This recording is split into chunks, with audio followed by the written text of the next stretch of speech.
So the other day, I went down the rabbit hole of cottage living kind of content, right? Before I know it, I had spent several hours watching people living in their little cottages away from the rest of the world. And I stopped for a moment and I looked at the view count. Like, I had clearly been enjoying this content for hours, but I was curious, was I the only one?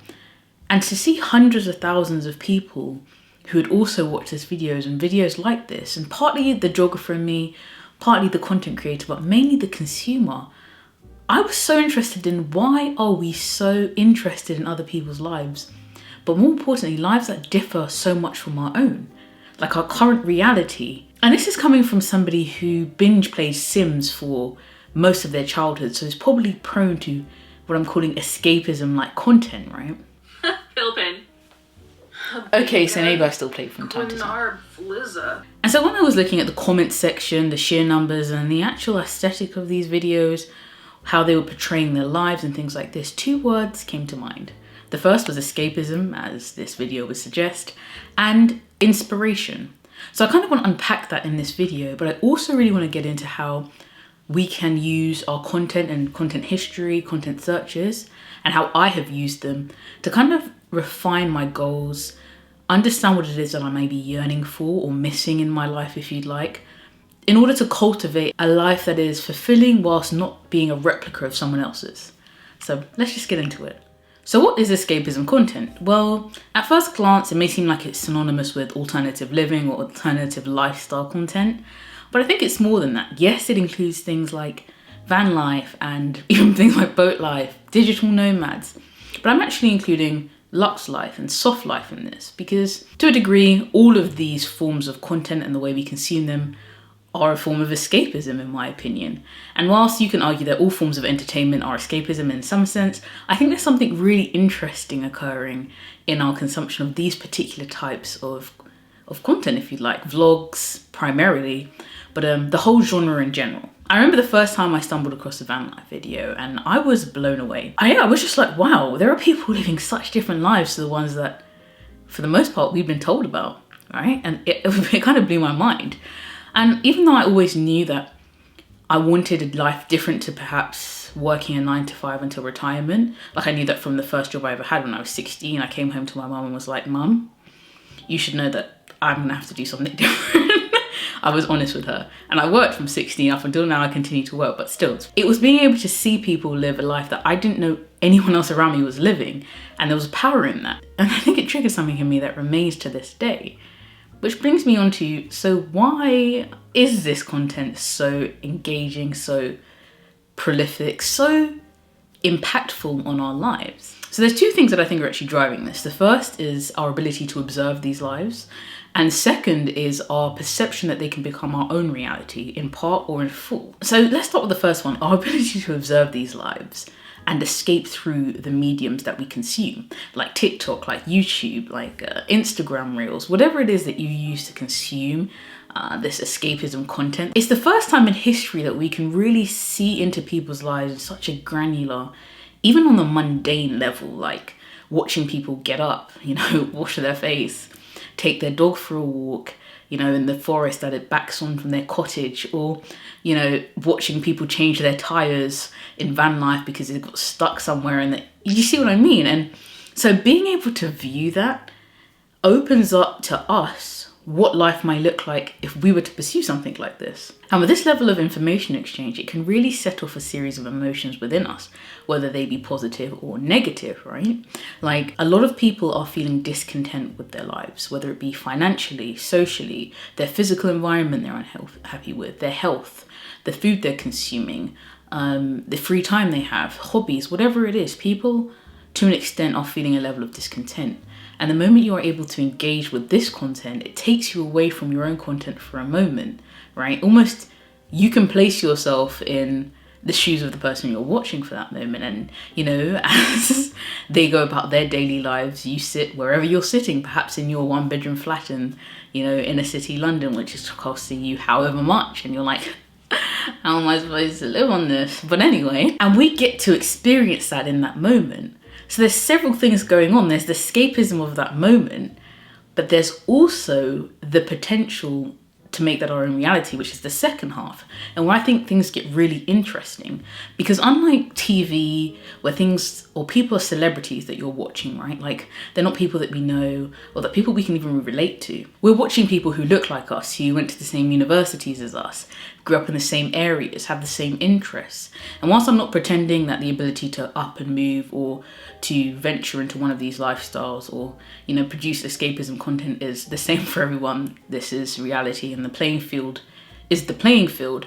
But that doesn't take away from the fact that we are closer to that escapism content than we've ever been at any point in history. Like, I can see someone who went to the same university as me, or who I knew grew up in similar circumstances to me, who like saved up with their part-time job or saved up for their job for a few years and then went off to start, you know, building their van, and then they spent 2 years doing it or a year doing it and saving and working so that they could do that. Or, you know, they got their job and they were able to negotiate certain things, and now they're off traveling the world at the same time they work. And the people look like us, or at least we feel like they do. And again, I think two things happen here.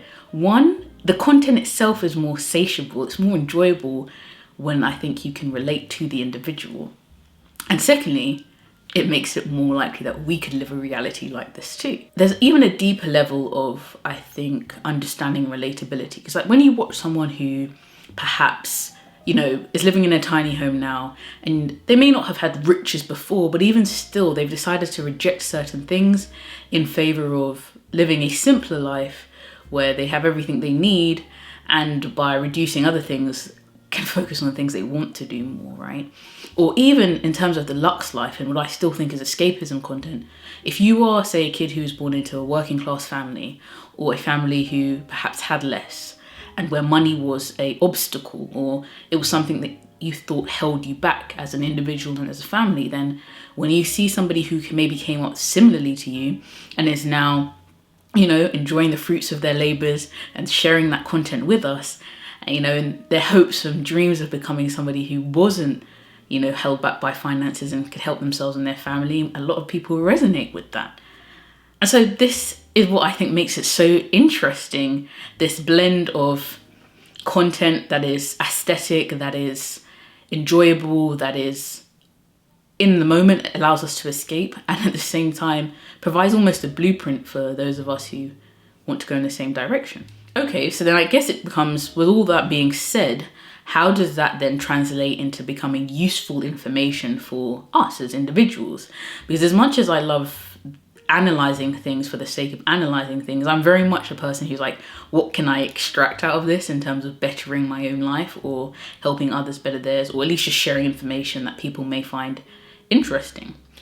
And I think the first thing that I would encourage anyone to do, what I've done, is analyze and unpack my own content history and content searches, right? Because it's really interesting. We're often moving in autopilot, like clicking on a video and then onto the next video or onto the next reel. And so you don't really stop often to really work out what's going on. Like the algorithm's feeding you algorithm. That's actually very funny. We don't really stop to think like, okay, what does this mean? Like, why am I even doing this? And there's always power in stopping for a moment and being able to observe yourself and your environment. And in this case, it's an online environment. But unpacking that and being cautious of proxies. And what I mean by this is sometimes the content you're consuming isn't necessarily because you want to live that exact life, but because there's elements in this content that you find interesting and that you probably can start to see patterns across the board. And I'll give an example from my own life. So I've already spoken about watching things like van life, but I also have spent hours watching things like digital nomads and what else have I watched? Like I said, cottage living, cottage course kind of stuff. And all of this alternative escapism like content. But I realized it wasn't so much that I necessarily wanted to live permanently in a van or permanently in a cottage. And, you know, although we could argue what I actually want to do long term anyway, but there were common themes running across the content I was consuming. And when I was able to pull those out, that is where the intercept between entertainment, enjoyment, and escapism, you would say, became an ability to impact my reality. So there was three things I kind of pulled out when I reflected on my own, you know, content history and stuff like that. The first was financial freedom. The second was geographical freedom. And the third was creativity. So I noticed across the board in all of the content I was creating, regardless of the actual specifics of the lifestyle, of the content that I was consuming, of those moments of escapism, they were often financially free in a sense that they weren't reliant on a company or boss or anything else to generate income. They had their own means in which they were completely self-reliant, which also meant they were self-reliant to fail, but also to succeed. The second one was geographical independence. I already said I didn't necessarily want to live in a van or, on a boat, but I was resonating with that person's ability or those people's ability to move and move freely. And I've said this before, I'm a geographer. I love this planet, like definitely my favorite planet. It's amazing. I think it's an actual masterpiece. And I want to be able to see it when I want to see it. Like that doesn't necessarily mean I want to be on the road all the time, but I want to be able to see it when I do. And the third one was creativity. I noticed that all of the people I were watching were creatives in some form and were creating often and frequently. And so when I was able to pull those things out, I was able to get a better idea of what it is that I was yearning for in my own life and why I was looking to content like this for that. And so diving a bit deeper, I think there are levels to how you can use this information to impact your own life. And again, being careful of proxies and obviously cautious of perhaps the influence of an algorithm. Although the algorithm is showing you things that you engage with, the idea is to keep you on longer. And so whilst there may be some fiddling of things, and that's a whole conversation itself. But again, in terms of levels, the first one I think is in the content that we're consuming and watching is picking out elements, so like hobbies, skills, particular tasks the person's doing that we are resonating with, that we are seeking or engaging with and getting fulfillment from, right? So it may be that you're watching somebody who cooks a lot, or is outdoors a lot in terms of this kind of cottagecore stuff. Maybe that's the element of that escapism content that you are yearning for. And so you can kind of lift these things out of there and implement them in your own life without having to overhaul the whole thing. You then start to build a life for yourself that, reflects more of what you want to do and what you enjoy without it becoming too overwhelming. Because then you're thinking, oh, wow, great. I've got to find enough money to buy a cottage in the middle of, Scotland. Great. This is going to take me a while versus working out what you can do now to help enrich your life so that the moments aren't just passing by until this perfect ending somewhere else. I think the second level is blending your life and the life that you're seeing in this content on a more intense level, if you like. So for example, perhaps you have been watching lots of van life content. Maybe you even tried it out, you've rented a van for a little bit, and you're pretty sure that this is something you want to pursue, but you're not interested in the entrepreneurship side of it, right? Like you really like, say, your digital marketing 9-to-5 job. Like you love doing that, you love the company you work with and you love the people. But you also love this element of van life. And so you're looking to meld the two, right? And so that becomes the next level. Now it's not just about picking individual elements, activities. It's now like actually trying to meld these two worlds together on quite a big level, because this is a change in where you live, your physical environment, the requirements and things like that. But again, you can pull that out from what you're interacting with and how you're feeling when you interact with certain things and what you're seeking out. And then I guess the third level of this is the complete overhaul, which is a big step in itself and is a whole video really, which talking about research, trials, requirements. But say you currently live in the city and work a 9-to-5 and you are looking to really throw the whole thing out the window and go and live full-time, like I said, in this area or in this area, or you're completely looking to overhaul your life in a sense of entrepreneurship and living a more luxe life and what it's going to take to get you there, in terms of maybe designers and all that stuff is your thing, and that's the kind of life that you're looking to pursue, and that's the kind of content that you watch. Again, I think I'm always very cautious specifically about the luxe life stuff, because a lot of the time, yes, we like to consume, and others more than others, some more than others, should I say. But again, often I think the running theme across everything is always going to be some form of freedom, right? So perhaps it's not really so much the person's handbag that you like, but the ability for that person to spend on that and have no issue. Perhaps that's what you're actually looking for, in which case it's not so much about getting there, but getting yourself to a place of financial stability. But yes, these are just some of the thoughts I had and how I think it can actually be really useful to look at what you're consuming and helping that to guide your goals.